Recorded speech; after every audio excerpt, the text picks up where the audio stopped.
Hey kaiju fans, Titan here. Today we're going to look at TOHO's versions of the King of the Apes. King Kong! King Kong.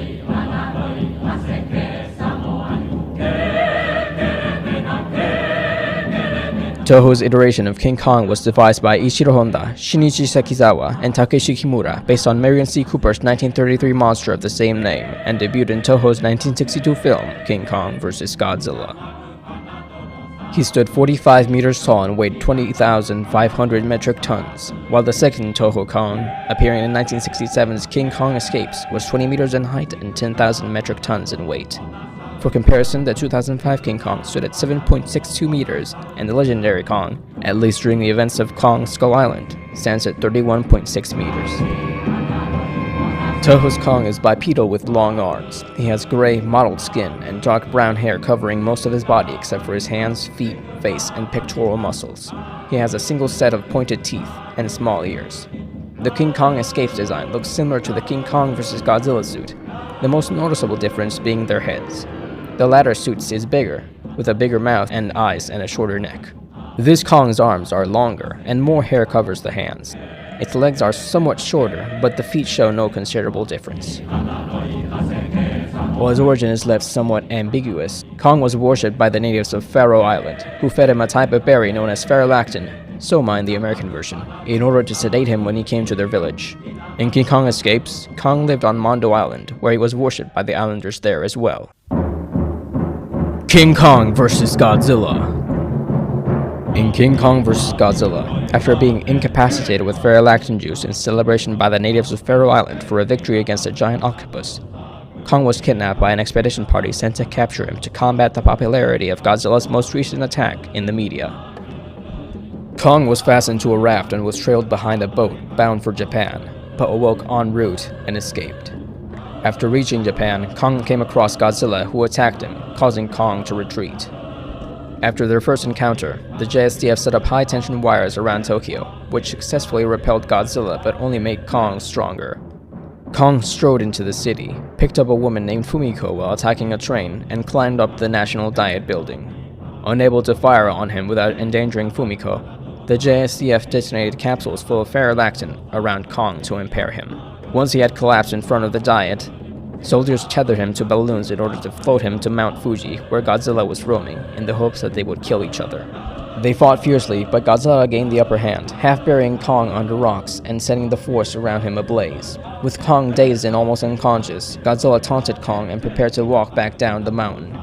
Suddenly, a well-timed electrical storm gave Kong a second wind and an electrified grip.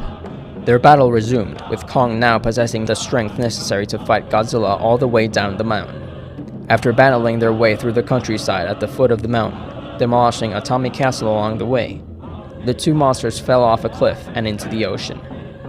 Kong was the only one to surface, and began to swim away. King Kong Escapes. King Kong's next appearance in a TOHO film was in King Kong Escapes. This is a different King Kong, less than half the size of the 1962 King Kong. Although Gorosaurus would appear in Destroy All Monsters, he does not exist in the same continuity as the Kong who fought Godzilla. After noticing the theropod Gorosaurus menacing Susan Watson, a lieutenant on a United Nations submarine undergoing repairs near Mondo Island, Kong left his cave to defend her. During the fight, Watson fled with the rest of her expedition party, and Kong followed their hovercraft into the shallows surrounding his island. There they were attacked by a giant sea serpent, which Kong also defeated before beginning to shake the submarine in hopes that Susan would come back. After she explained to Kong that they had to leave him, he let the vessel go. Shortly thereafter, he was gassed by helicopters under the command of the scientist Dr. Who wanted to use Kong to mine Element X in the Arctic, as his own invention, Mechanicong, was unable to cope with the radiation. In order to control Kong, Dr. Who kidnapped Susan Watson and two of her shipmates. However, instead of allowing Kong to be controlled through them, they freed Kong, who then escaped into the ocean. As a consequence, Susan was loaded onto one of Dr. Who's ships to try and get the gorilla back under control. After reaching Tokyo, Dr. Who released Mechanicong in the city. In an attempt to gain leverage over Kong, Mechanicong grabbed Susan and climbed Tokyo Tower, where Doctor Who threatened to drop her if Kong did not back down. Instead, Kong climbed up the tower to save her. Mechanicon dropped Susan, but she was saved by King Kong before a defector on Doctor Who's ship destroyed Mechanicon's control module, sending the robot plummeting into the street below. Susan then begged Kong to stop Who's ship, which was leaving the harbor. Kong sank the ship and then began swimming back to Mondo Island. Physical strength. Kong possesses immense physical strength, able to swing Godzilla by the tail or throw him over his shoulder with ease. Electric conductivity. In King Kong vs. Godzilla, Kong has the ability to store and redistribute electrical currents that pass through his body through touch. Radiation resistance. In King Kong Escapes, Kong is unaffected by the radiation given off by Element X. The battles in King Kong vs. Godzilla were choreographed by suit actors Shoichi Hirose as Kong and Haruo Nakajima as Godzilla, who patterned them after pro wrestling. Incredibly, Hirose performed Kong's shoulder flip of Godzilla without the aid of wires. TOHO paid RKO 80 million yen, or $250,000, for the rights to King Kong for 5 years. Both Kong suits had built-in arm extensions to achieve a more gorilla-like appearance.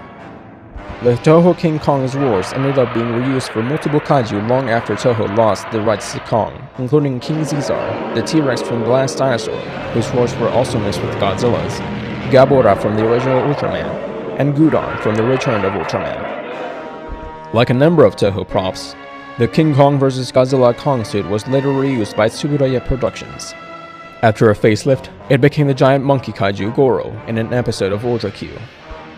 The 1966 film Ebirah, Horror of the Deep, was originally planned as an adaptation of the Rankin-Bass cartoon, The King Kong Show, titled Operation Robinson Crusoe, King Kong vs. Ebirah. Rankin-Bass rejected the script on the grounds that it bore little resemblance to the show.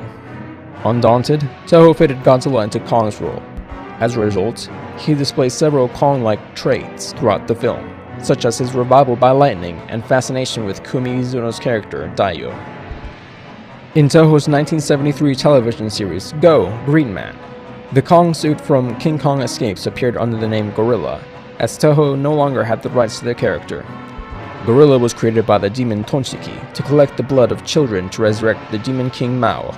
Gorilla competed unsuccessfully in a sumo match against Green Man. The suit no longer contained the poles necessary for the actor inside to operate its elongated arms. As a result, Gorilla's hands have a tendency to flop around. TOHO actually pondered a King Kong vs. Godzilla remake for release in 1991, but was unable to acquire the rights from the character from Turner Entertainment. TOHO's second proposal, in which Godzilla would face an updated Mechanicon, was equally unsuccessful. And that's Wikizilla's kaiju profile on TOHO's King Kong. Thank you all for watching, and I'll see you next time.